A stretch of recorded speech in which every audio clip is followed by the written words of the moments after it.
Hi, this is your buddy, Dr. John Enoigh.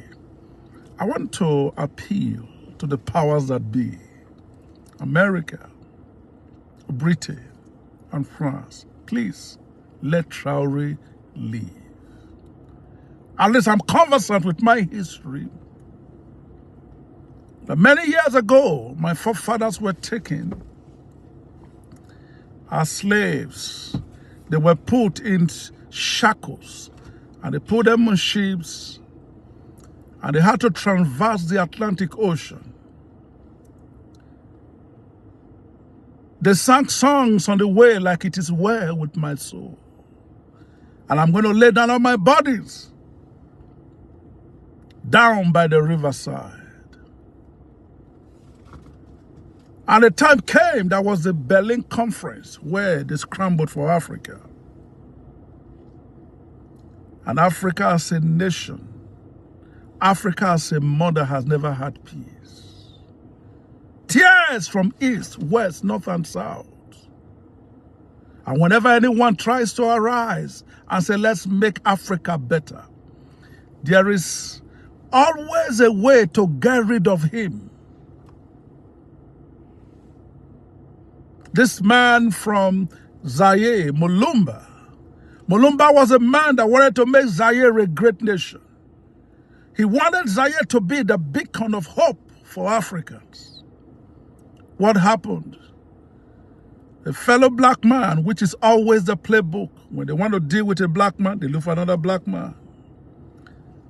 Mobutu Sese Seko was used against a man that was a visionary.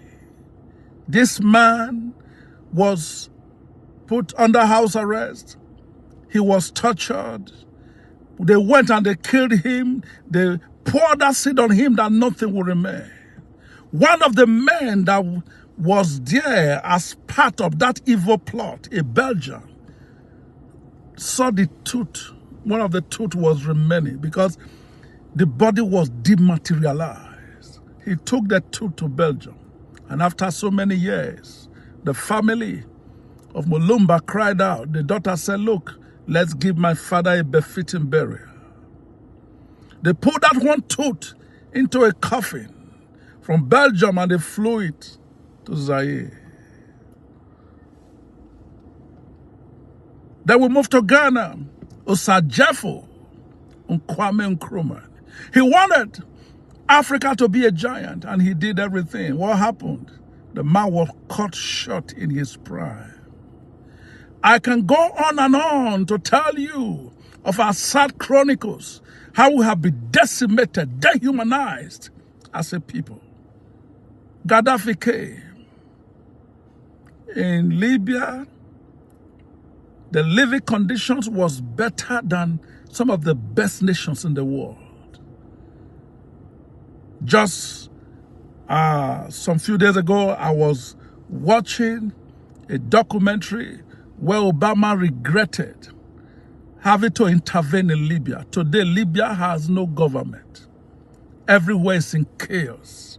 Arms flying left, back, and front. Again,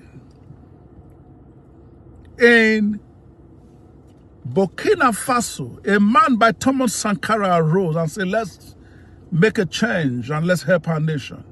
He was cut down, just the playbook. When you want to kill a black man, look for another black man.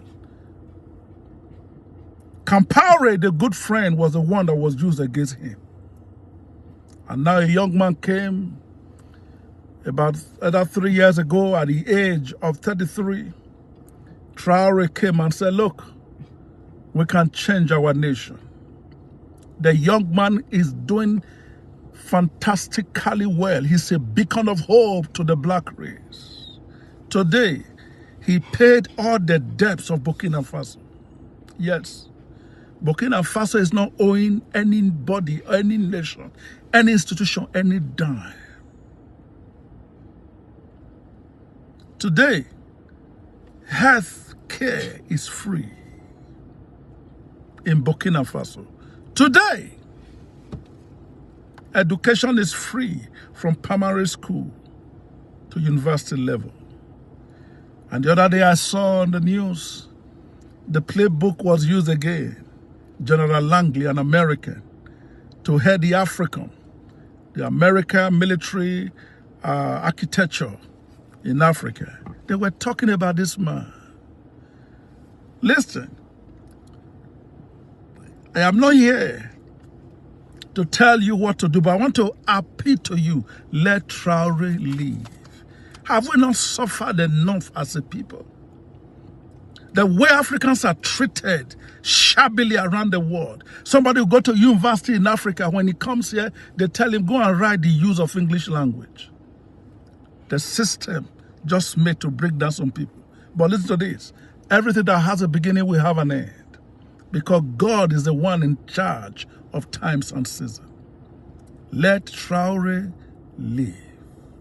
America, please, let Traore leave. France, let Traore leave. Great Britain, let Traore leave. Thank you.